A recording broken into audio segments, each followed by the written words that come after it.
El Banco Central volvió a vender una cifra millonaria, el título de Flor. Ay, ay, ay, ¿cómo hago la pregunta? ¿Te ayudo? Sobre las reservas. Claro, te iba a preguntar, ¿de dónde salieron los dólares? ¿De dónde salieron los dólares? Todo depende de qué cuenta hagas. La realidad es que hay mucha discusión con respecto a cuántos son las reservas hoy netas del Banco Central. Algunos hablan de 4.000 millones de dólares, otros hablan de menos.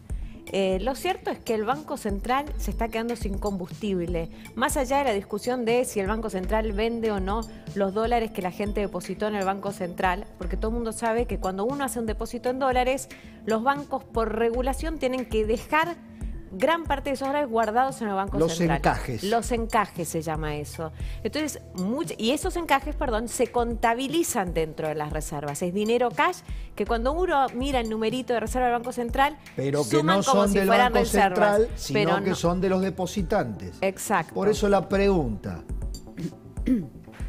Ante la merma significativa de las reservas, ¿el Banco Central está tocando los encajes, los dólares de los depositantes puestos en los encajes? No lo sabemos. Hoy no lo sabemos. Yo escuchaba a Gustavo Marangoni charlar en el programa de Pancho y poner una duda. Fue un hombre del Banco Provincia. Fue presidente del Banco Provincia. Durante la gestión de Scioli. Fue presidente del Banco de Provincia y vocero de Daniel Scioli. Y dijo, no lo conocemos todavía, pero tengo mis dudas si esa fue la intervención o fue más la intervención. De ser así, no sería la primera vez que sucede, de todas maneras, ¿no? Lo que está claro es que esta dinámica de sostenimiento del tipo de cambio a fuerza de un Banco Central vendiendo, con una brecha creciendo cada vez más entre el dólar oficial y los dólares libres, es insostenible, la dinámica es insostenible. Más allá de la discusión de si hoy el central, qué es lo que está vendiendo, si todavía tiene resto para seguir vendiendo en las próximas semanas, es más que evidente que esta brecha no se puede sostener.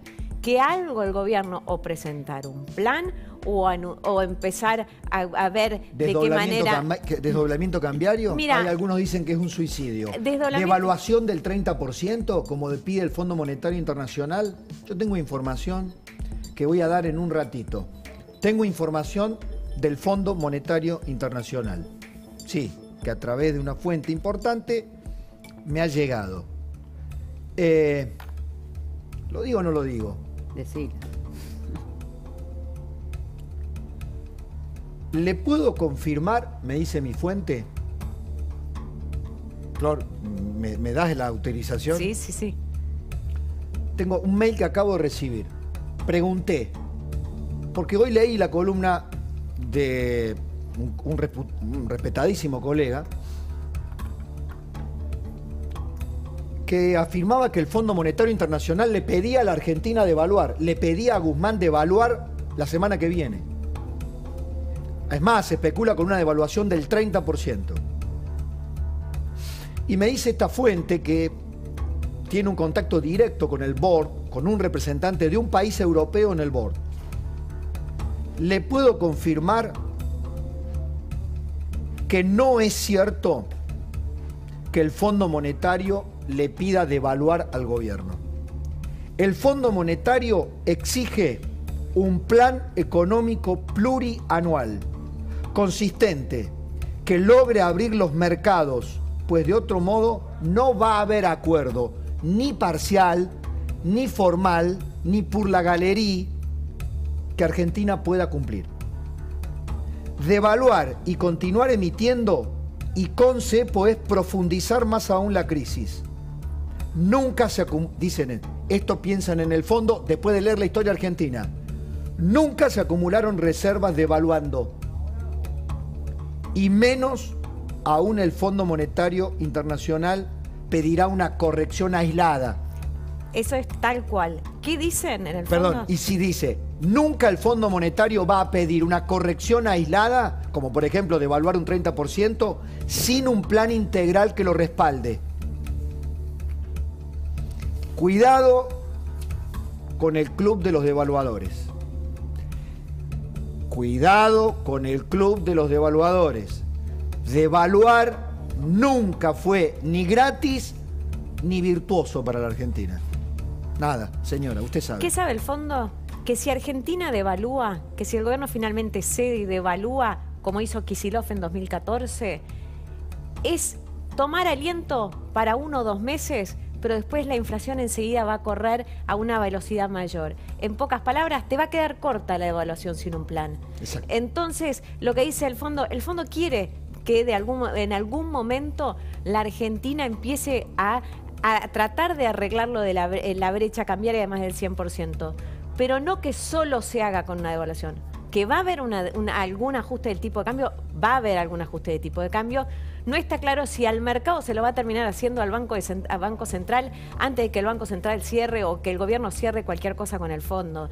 Lo que sí todos los economistas dicen y en el fondo dicen es: acá necesitas un plan porque si no esto es solo para ganar tiempo. Y voy a decir otra cosa. Ojo con las operaciones de prensa de Martín Guzmán. Ojo con las operaciones de prensa de Martín Guzmán, el ministro de Economía. Hace 2 años que venimos, o algunos vienen comiéndose las operaciones de prensa de Guzmán.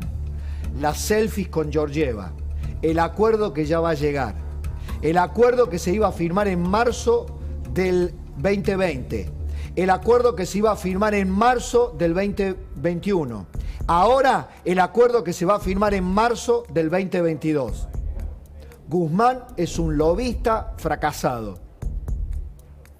Dicen las informaciones que Alberto, pase lo que pase, lo quiere ratificar. ¿En serio? ¿En serio Guzmán los ha convencido de que tiene todavía algún crédito en el Fondo Monetario Internacional? La información es que David Lipton no quiere saber más nada con Sarasa Guzmán, en términos de que nunca presentó un papel. Una cosa, nunca hubo una negociación con el Fondo Monetario Internacional. Hubo simplemente aproximaciones, conversaciones periféricas, el famoso tema de la sobretasa, pero plan, un paper que con metas a cumplir jamás hubo. Este señor estafó la credibilidad de la mitad o más de los operadores económicos argentinos. Y a todos los agentes económicos de la Argentina, este señor los estafó en sus promesas. La promesa del 29% de inflación, ¿se da cuenta? La promesa de que no era necesario el financiamiento, 1.753 el riesgo país ayer, no sé cuánto estará hoy, Flor. 1.753 puntos el riesgo país. Este hombre que le vendió a la clase política argentina y aparte del establishment económico un canje de la deuda que terminó siendo ruinoso. Por eso el fondo que a Georgieva la ha puesto en un corset y Georgieva ya no habla por Georgieva. Georgieva, que quería llevar una mirada progresista al Fondo Monetario Internacional, hoy está comandada por los duros, los halcones del Fondo Monetario Internacional, que le dicen basta de zaraza con Argentina. Basta de zaraza con Argentina. Así como se nos ríen en la cadena Fox por esta propuesta terraplanista de cambiar deuda por acciones climáticas. ¿Se entiende? ¿Este es el ministro de Economía postelectoral? ¿En serio que Alberto Fernández está pensando, no importa el resultado, mantener a un hombre que no mostró un resultado positivo en 2 años? Si cierro con esto, si estuviera el asesor de Bill Clinton, le diría al presidente, es la economía, estúpido. Y es el ministro de Economía que pusiste. Te zaració, no a los argentinos, a vos también. Te zaració 2 años. Y en esta línea que estás relatando, Pablo, hoy fue el propio gobernador Axel Kicillof el que dijo que hay intentos de forzar una devaluación de intereses muy poderosos. Fue el propio Kicillof que lo dijo esta mañana. Flor recordaba, 2014, devaluación, enero del 2014, 24% en un día. El dólar saltó de 6,80 a 8,50. Imagínate los números que estamos mencionando. Mirá vos qué casualidad. Le echó la culpa a Shell. Bueno, en esa devaluación, de todas maneras, estaba Fábrega en el Banco Central. Y en algún momento, en realidad, en algún punto, fue el propio Fábrega el que incitó a la devaluación, porque decía, esto es insostenible, déjense. No tenían nada de buena relación con Axel Kicillof también, y era como, decía, estos imberbes, y también el Banco Central lo dejó correr en ese momento. ¿Pero a quién culparon en ese momento? Obvio, a Shell. ¿Quién era el CEO de Shell? Aranguren. Ahora, una cosa que te agrego con respecto al fondo. Hay 3 países en el directorio del fondo extremadamente duros con la Argentina. A ver si adivino. El primero, Alemania. Ellos dicen que Alemania es muy amigo, pero suele estar entre los duros. Japón. Sí. El segundo. Sí. ¿Y el tercero? Tenemos una reina. Holanda. Suele ser los 3 países más duros. Obviamente, en este caso, de todas maneras, quien corta el bacalao en el fondo es Estados Unidos. Sin lugar a dudas. ¿Y a qué es lo que están jugando en el gobierno en este momento? Cuando uno habla con la gente, Alberto dice, el fondo está muy duro, es cierto, pero nosotros esperamos que el Departamento de Estado de Estados Unidos salve a Argentina. El Departamento de Estado no le conviene ruido en la región. El Departamento de Estado, digamos, es la oficina no económica de Estados Unidos, sino la oficina que se encarga más de las cuestiones de política exterior de Estados Unidos. Es medio temprano, es viernes, pero teníamos información exclusiva del Fondo Monetario Internacional. Un pequeño lujo que nos damos en este programa, ¿no?